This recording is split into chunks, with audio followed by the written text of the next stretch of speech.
Oh iya, saya mau menanyakan tentang Bapak Firly, mantan Ketua KPK ya. Kok nggak di eh, penjara, kok bebas ya?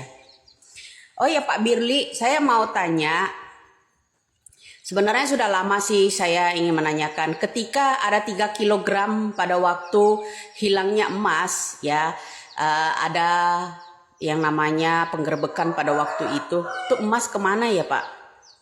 Nah, apakah ada sangkut pautnya dengan seorang artis Sandra Dewi yang di rumahnya memiliki 400 kilogram emas? Kira-kira itu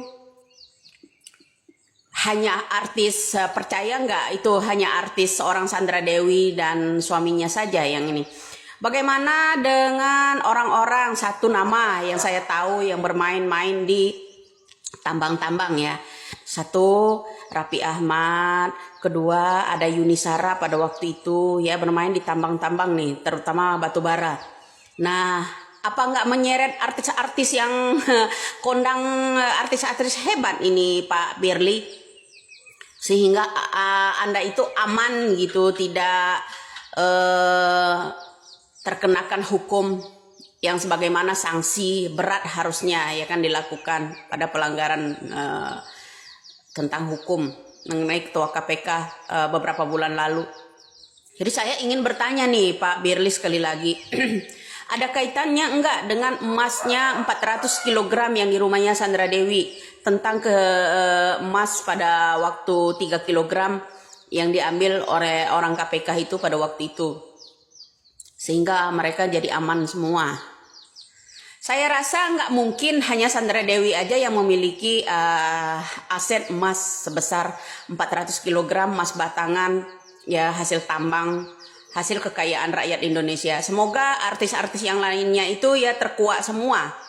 Ya, orang-orang yang berlagak mewah. Cuman satu nama dulu yang tidak pernah saya lupa, salah satunya ada nama Yuni Shara masuk di pertambangan yang namanya batu bara. Mungkin kalian lupa itu.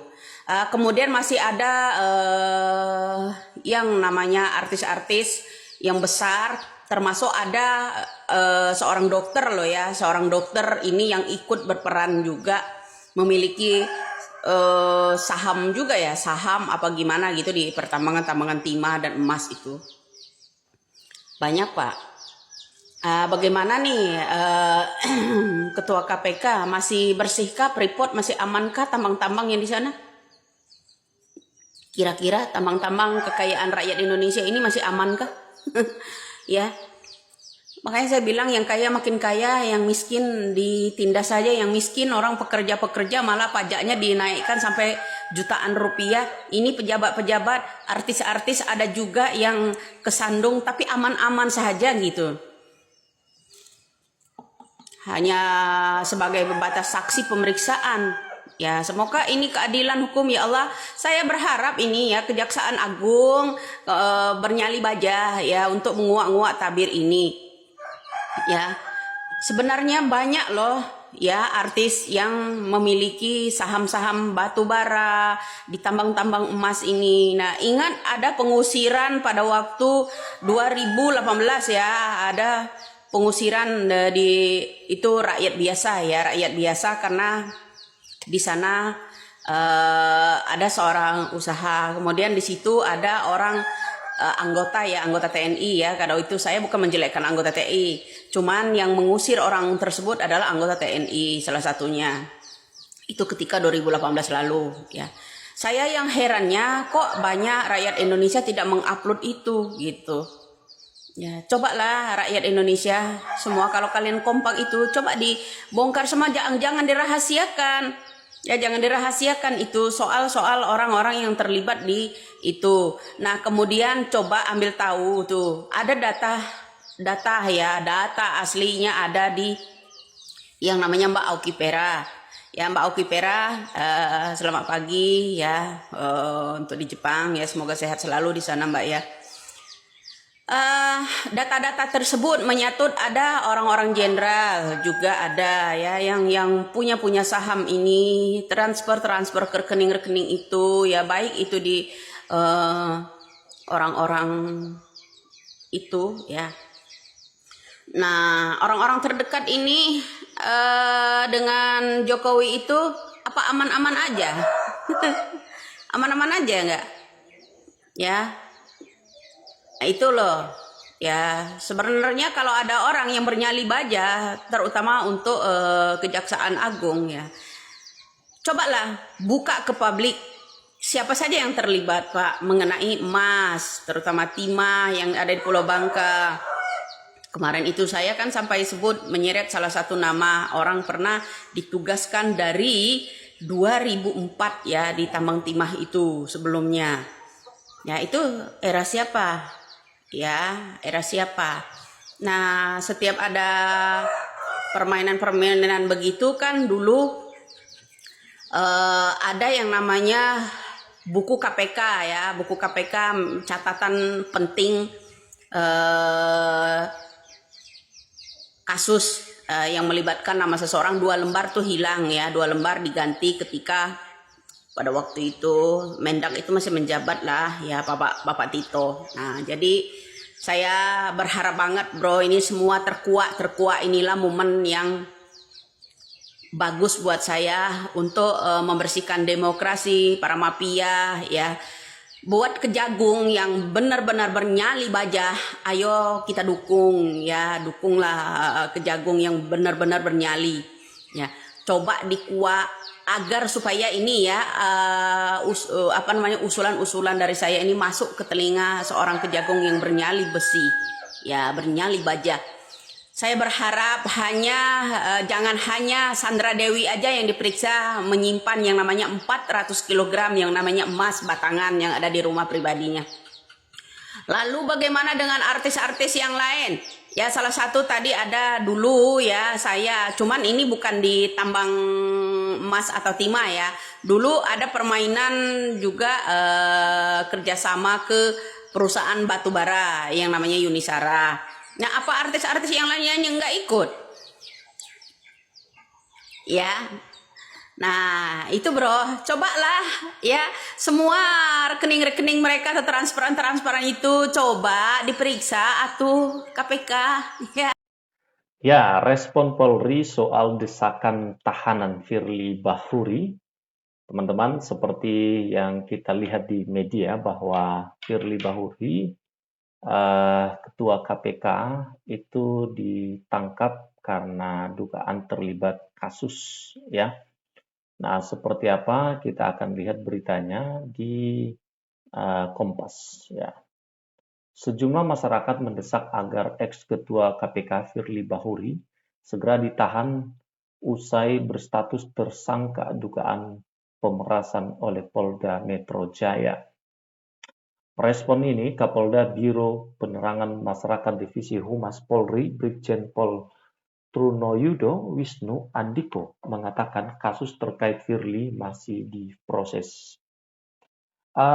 Teman-teman, kita nggak tahu nih prosesnya seperti apa ya, tapi kita harapkan kasus korupsi yang melibatkan orang-orang hebat ini bisa memberikan atensi kepada yang lain ya, supaya nanti ke depan ya tidak main-main dalam memproses hukum, tidak pandang bulu siapapun itu ya.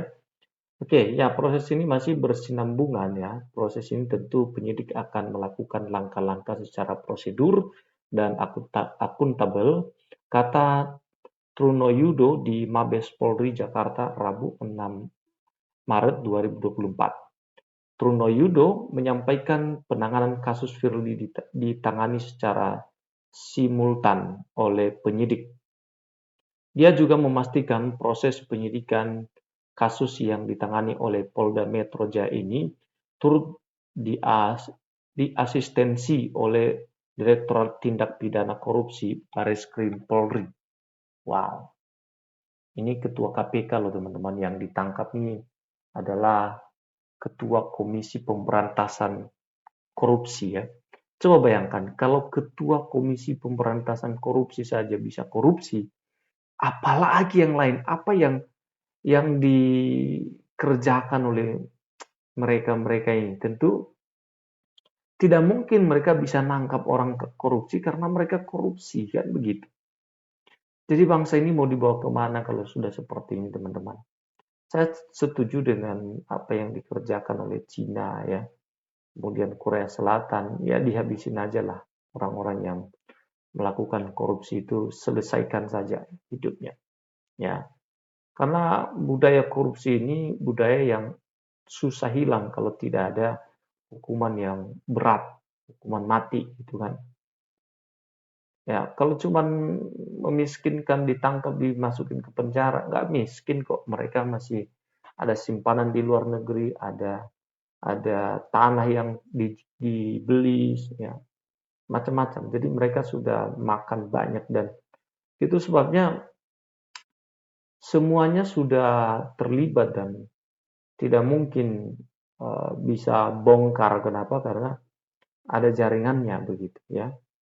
Jadi kalau KPK saja terlibat di dalam, apalagi lembaga-lembaga yang lain yang mungkin juga kita nggak tahu seperti apa ya. Saat ini kata Trunoyudo, kasus Firly sedang dalam tahapan melengkapi berkas perkara sesuai petunjuk Jaksa Penuntut Umum atau JPU pasal P3 P19. Penyidik fokus pada pemilihan P19 atas petunjuk kejaksaan atau JPU dan tentunya kita sama-sama menunggu dan yakin bahwasannya penyidik akan melakukan langkah-langkah secara akuntabel dan sesuai prosedur, ucap dia. Nah, masyarakat yang hebat yang bersuara seperti Ibu Widya tadi uh, perlu orang-orang seperti itu supaya apa? Supaya betul-betul apa yang menjadi bagian daripada tugas lembaga-lembaga itu uh, dapat berjalan dengan baik ya.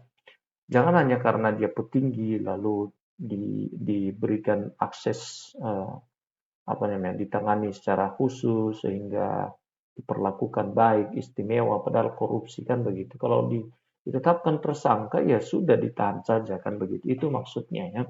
Penyidik fokus pada pemenuhan P19. Ya jangan terlalu lama lah gitu kan. Kenapa kalau yang lain tuh cepat langsung masukin ke dalam sel? Oke, diketahui Firly ditetapkan tersangka oleh Polda Metro Jaya dalam kasus pemerasan ex-Menteri Pertanian Mentan Syahrul Yassin Limpo (SYL) pada 22 November 2023. Namun Firly tidak kunjung dilakukan penahanan hingga saat ini.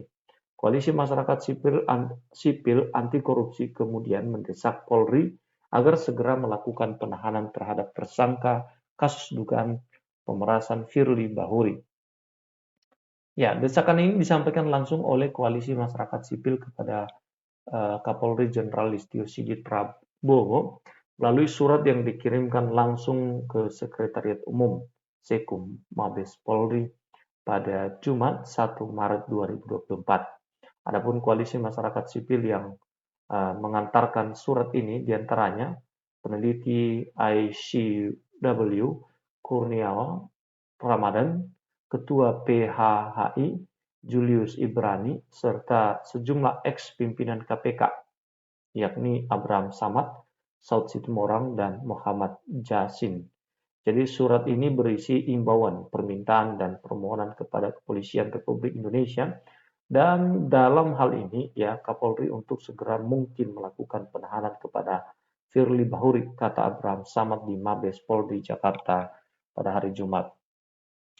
Jadi koalisi masyarakat sipil juga meminta penyidik dan menangani kasus dugaan pemeriksaan terhadap ex mantan tersebut segera menyelesaikan proses hukumnya dan sesegera mungkin menyelesaikan proses-proses hukum yang sedang berjalan agar masyarakat masih punya harapan terhadap penegakan hukum yang sedang dilakukan Kepolisian Republik Indonesia. Menurut dia, memang penyidik memiliki kewenangan subjektif untuk tidak menahan Firly. Namun, Samad mengatakan Firly dijerat ancaman hukuman di atas 5 tahun penjara sehingga seharusnya segera ditahan.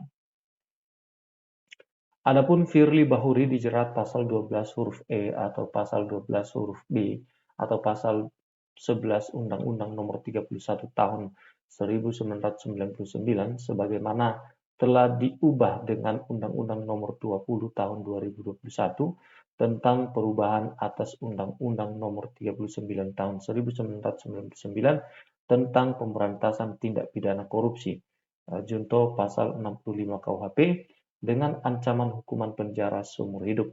Tapi di dalam KUHP sendiri juga dijelaskan di salah satu pasalnya bahwa kejahatan-kejahatan yang ancaman hukumannya 5 tahun di atas, maka itu seharusnya dilakukan penahanan ditangkap penyelidikan, kata Samad. Oke teman-teman, ini adalah sebuah harapan daripada kita semua bahwa tindak pidana korupsi ini harus ditegakkan. Sekian dan terima kasih, sampai ketemu di konten selanjutnya.